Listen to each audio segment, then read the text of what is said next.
নমস্কার শ্রোতা বন্ধুরা, আগডুম বাগডুম চ্যানেলে আপনাদের সকলকে স্বাগত।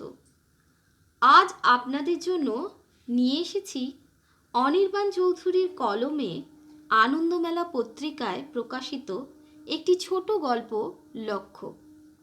চলুন তাহলে শুরু করা যাক। আর হ্যাঁ, যদি আপনাদের ভালো লেগে থাকে তাহলে অনুরোধ রইল একটি লাইক ও শেয়ার করার। তানুকে নিয়ে আমার দুশ্চিন্তার শেষ নেই। উদ্ভট গাঁজাখুরি সব আইডিয়া ওর মাথায় কিলবিল করছে। ক্লাস 5 হয়ে গেল, মাথায় বাড়ছে ধাঁধা করে। স্কুলের গেম টিচার নাকি বলেন দ্য টলেস্ট গার্ল। মাঝে মধ্যেই বেশ গর্ব করে আমাদের শুনিয়ে দেয় তানু, যেন বিরাট বাঘ মেরেছে। Achievement story. এদিকে বুদ্ধির বাড়বাড়ন্ত নেই, থেমে আছে সেই আপার কেজিতে। এবারের হাফ ইয়ারলি পরীক্ষায় বাংলা রচনা তুমি জীবনে কি হতে চাও যথারীতি কমন পড়েনি। পড়াশোনাটা তো একেবারেই করে না। ওর বন্ধুদের মতো লাফাচ্ছে, খেলছে, টোটো কোম্পানি করছে তাও নয়, সারাদিন একা একা বসে কী সব আকাশ পাতাল ভাবে। অলিক অবাস্তব সব ইচ্ছে ডালপালা মেলে। অবশ্য এমনটাই তো হওয়ার কথা। Idle brain is the devil's workshop.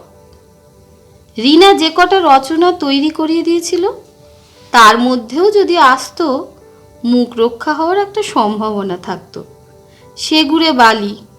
আর তানু লিখেছেও খাসা। নন্দিনী আন্টি খাতা দেখানোর দিন তানুর লেখা রচনা ক্লাস শুদ্ধ ছেলে মেয়েকে পড়ে শুনিয়েছেন।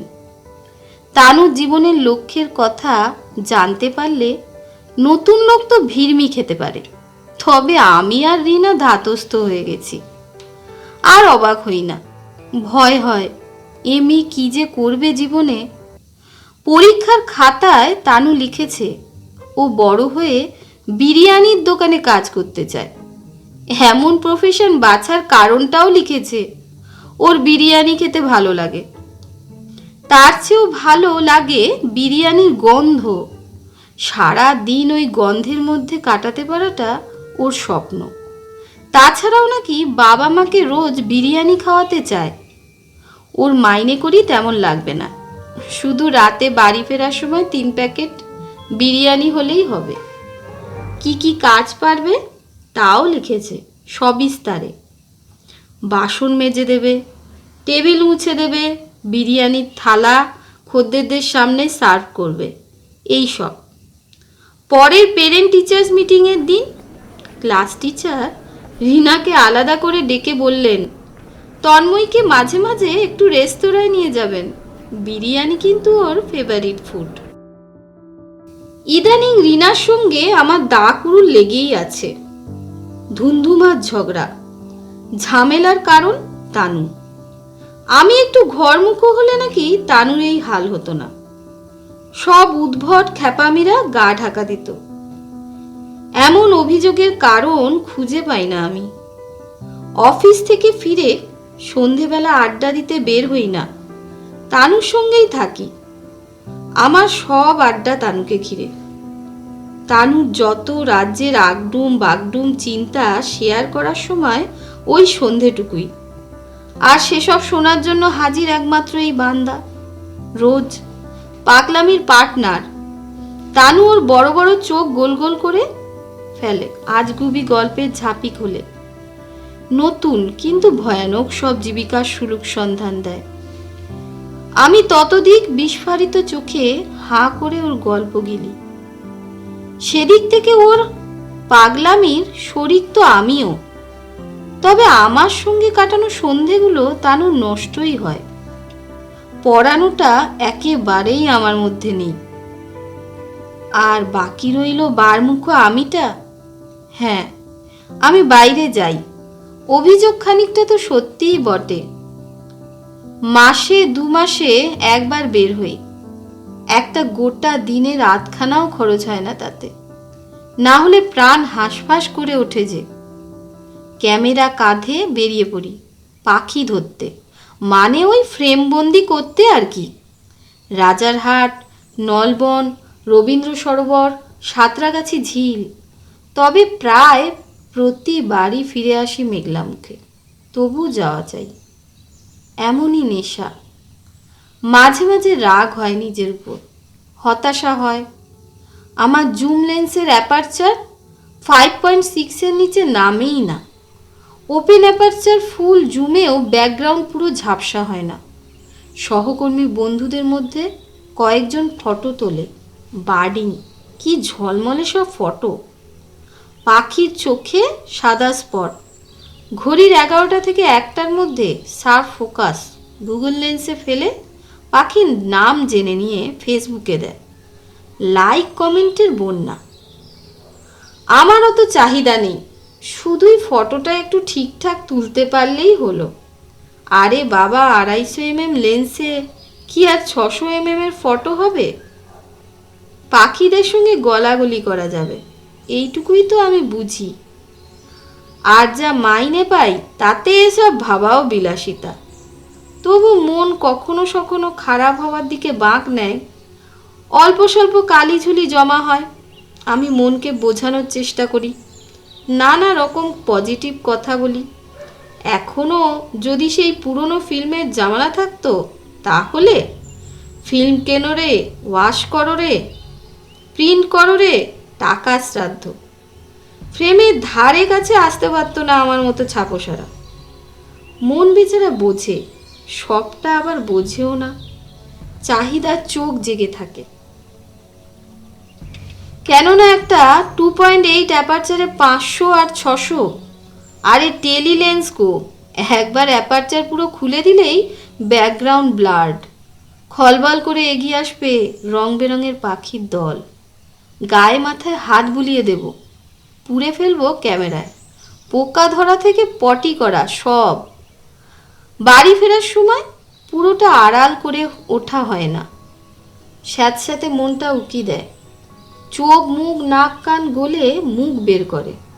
তানুকে হয়তো আড়াল করা যায়, রিনার অন্তর্বেদী চোখ ধরা পড়ে যাই প্রতিবার। কিছু বলেনি কখনো, তবু কেন যে মনে হয় এমনটা। এর মধ্যে তানু 4বার মত বদলেছে, জীবনের লক্ষ্য বদলে গেছে। আমি মজা করে বলেছি, এত ঘন ঘন বদলালে কোনোটাই যে ঠিক মতো হয়ে ওঠা হবে না, একটা জায়গায় থামতে হবে তো। তানু চোখ তুলেছে, রাগী চোখ। আমার আগের চয়েসটার থেকে এটা বেটার মনে হয়েছে, তাই না বদলেছি? মুখ বলেনি, চোখ বলে দিয়েছে। তানুর চোখ আমি চিনি। তানুর থেকেও ওই চোখেদের সঙ্গে আমার বন্ধুত্ব বেশি। বিরিয়ানির ঘোর কেটে গেল তাড়াতাড়ি। এবার তানু আবার পাড়ার জয়মাকালী ক্যাটারারে কাজ নেবে ঠিক করলো।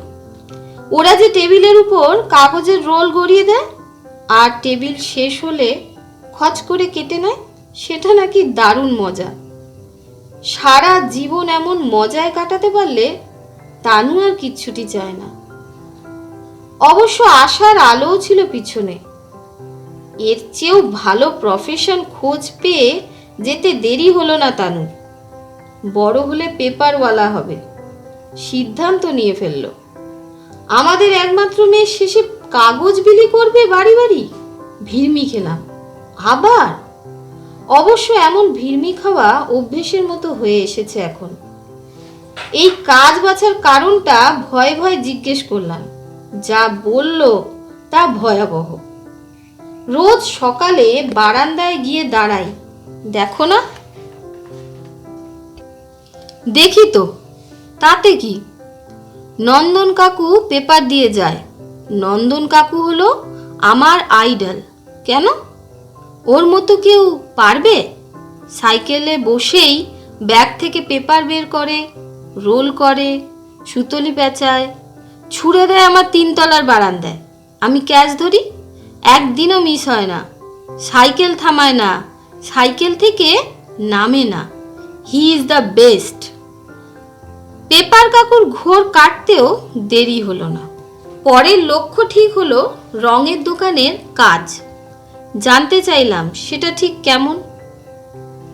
তানুর পছন্দের আগের জগৎগুলোর মতোই এ ব্যাপারেও তো আমার আবার একেবারেই জ্ঞানগম্যি নেই। মামা বাড়ি রং হওয়ার সময় নাকি তানু ওখানে ছিল।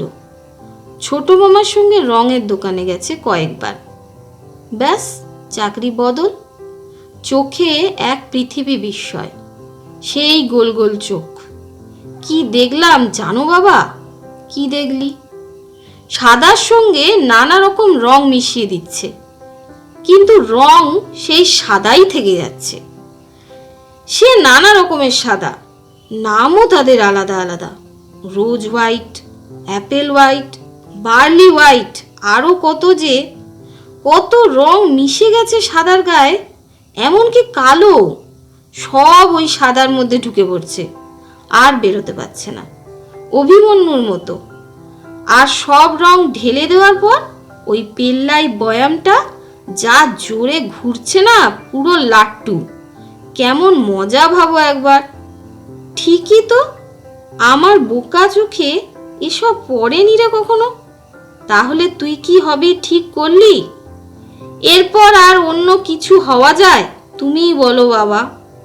আমি বড় হলে ওই রঙের দোকানেই কাজ নেব, ছোট মামা বলে দেবে বলেছে।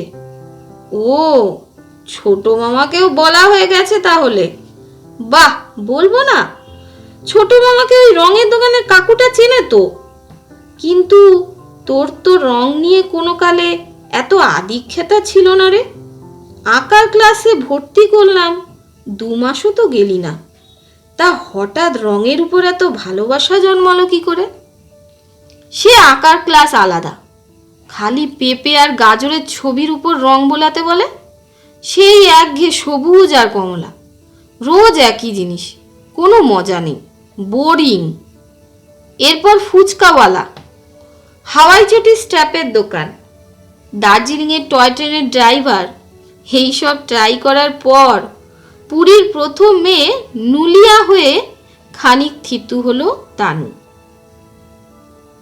ক্লাস টিচার মলিনা আন্টির মতো দয়ালু হবে, দয়ালু নুলিয়া। জলের উপর দিয়ে হেঁটে গিয়ে বাচ্চাদের সমুদ্রের ভিতর থেকে ঘুরিয়ে নিয়ে আসবে, কাউকে বকবে না। এসব কি হচ্ছে তানু?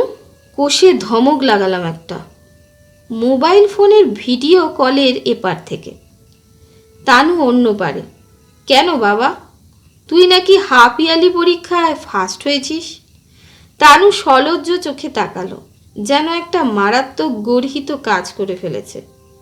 এ চোখ আমার অচেনা। 1 মাস মা খুব বকাঝকা দিয়েছে, তাই না রে? ঠেসে পড়িয়েছে। তানু কি বলবে ভেবে পায় না, কথা খোঁজে। সত্যি সত্যি তানু ক্লাস 6-এর হাফ ইয়ারলি পরীক্ষায় ফার্স্ট হয়েছে। তার নাকি পড়াশোনায় মতি হয়েছে, ঘুম থেকে আর ডাকতে হয় না, নিজেই উঠে বই নিয়ে বসে পড়ে। প্রথম রিনাও অবাক হয়েছিল। আসলে তানুর ক্লাস 5-এর অ্যানুয়াল পরীক্ষা চলার সময় আমার বদলির অর্ডার হয় উত্তরবঙ্গ। পরীক্ষা শেষ হলে চলে আসতে হয় আমাকে। তানুর মাথায় আকাশ ভেঙে পড়ে। পার্টনার ইন পাগলামির এই হঠাৎ পলায়নে তানু এক ধাক্কায় বড় হয়ে গেছিল অনেকটা। আমাদের তেমনটাই মনে হয়েছিল। আমি রিনার কাছে রোজ খবর পেতাম, আশা হতো না বেশি, যোগাযোগ শুধু ফোন। এই 6 মাসে 2 বার এসেছিলাম, শনিবার সকাল থেকে রোববার সন্ধে। তানুর নতুন কোনো কেরিয়ার প্ল্যান নেই দেখে অবাক হয়েছিলাম। কেমন বড়দের মতো হাব ভাব, কথা কম বলছে, পড়ছে লিখছে, কিসের একটা তাড়া। আমার মন খারাপ হয়েছিল। মেয়ে বড় হলে বাবাদের মনে মেঘ জমে। স্বতঃসিদ্ধ। তানুকে জিজ্ঞেস করলাম, কিরে লেডি নুলিয়ার চাকরিটা কি বদলালো? তানু লজ্জা পেল, হাসল, যেন ও সব পূর্বজন্মের কথা। নতুন তানু, ভালো রেজাল্ট হওয়ায় আমি একটা 3 দিনের ছুটির দরখাস্ত দিয়ে রাতের ট্রেনে চড়ে বসলাম। তানুর সঙ্গে বসা দরকার, কথা বলা দরকার, শুধু দুজনে। রহস্যের সমাধান হওয়া উচিত। আমার কাছে ক্লাসে ফার্স্ট হওয়ার চেয়ে তানুতে থেকে যাওয়া অনেক জরুরি। সকালবেলা পৌঁছলাম। জল খাবারের পর আমি আর তানুর পড়ার ঘর। ধরলাম চেপে। কিরে, এত পড়াশোনা কিসের? বড় হয়ে যাচ্ছিস তো। পড়াশোনা করতে হবে বাবা, মা খুব চাপ দিয়েছে না? না না, মা কিছু বলেনি, আমারই মনে হয়েছে ভালো করে পড়তে হবে, বড় চাকরি করতে হবে, অনেক টাকা জমাতে হবে খুব তাড়াতাড়ি। কেন? টাকা দিয়ে কি করবি? তোর তো বিরিয়ানির প্যাকেট হলেই চলে যেত। মাইনেও তো নিবি না বলেছিলি। সে বলেছিলাম, কিন্তু এখন বদলে ফেলেছি। বদলে কি হবে? এটা ফাইনাল তো? হ্যাঁ বাবা, ফাইনাল। টাকা জমিয়ে একটা দোকান নেব। কেন হঠাৎ? কিসের দোকান? চাকরিটাও তার মানে করবি না? না তো, চাকরি বেশি দিন করব না, দোকান করব মন দিয়ে, আর বদলাবো না। কিসের দোকান সেটা তো বলবি। ক্যামেরার বাবা, দামি দামি লেন্স রাখবো, তোমাকে দেব, তুমি ভালো ভালো পাখির ফটো তুলবে, আর মন খারাপ করে বাড়ি ফিরবে না। আমার খুব কান্না পেল। তানু এত কিছু ভেবেছে আমার জন্য, ওর মনে এত আদর। এসব ভেবে নয় কিন্তু, এ নিশ্চিন্তির কান্না, আনন্দাশ্রু। তানু বড় হয়নি এখনো, আরো কিছুদিন তানুকে তানুর চেহারায় পাওয়া যাবে।